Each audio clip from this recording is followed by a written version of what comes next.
Now what if we create a block using objects from a non-zero layer? Okay, each of these were drawn on layer 1. All properties are by layer. Layer 0 is current. Let's make layer 2 the current layer. Okay, doesn't matter which layer is current when you create a block. It's which layer the blocks are inserted on that makes the difference. Click Create. Specify a wooden handle for the rubber stamp. Select the objects. Leave everything else default. Consider the units. Click OK. Now, being... forgot to name it. Say B2. Click OK.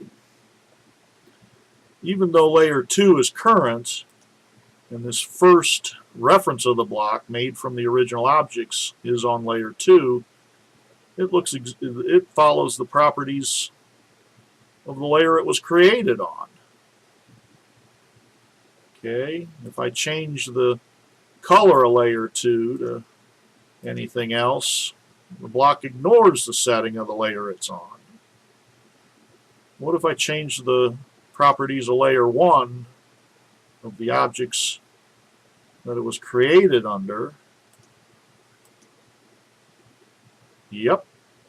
So regardless of what layer you put a block on made of objects on non-zero layer, it only obeys the properties of the layer on which it was created, with the exception of freeze thaw. Let me make 0 the current layer, freeze the layer it's on. The block inserted on layer 2 obeys the freeze thaw of layer 2. But color, line weight, line type are all controlled by the layer that the objects were originally created on. Again, we can change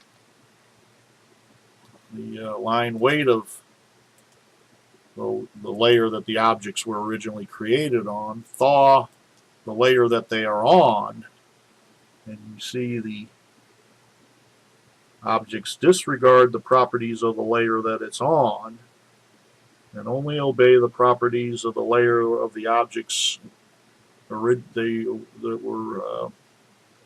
it's made of. That is the layer they were on when the block was formed, with the exception of the freeze thaw. Let's check lock. Yep, locking the layer that it's on has an effect on the block on the layer. The color, line type, line weight are controlled by the layer it's created on. Freeze, thaw, and lock are controlled by the layer it is inserted on. Again, all properties are by layer. See you next video.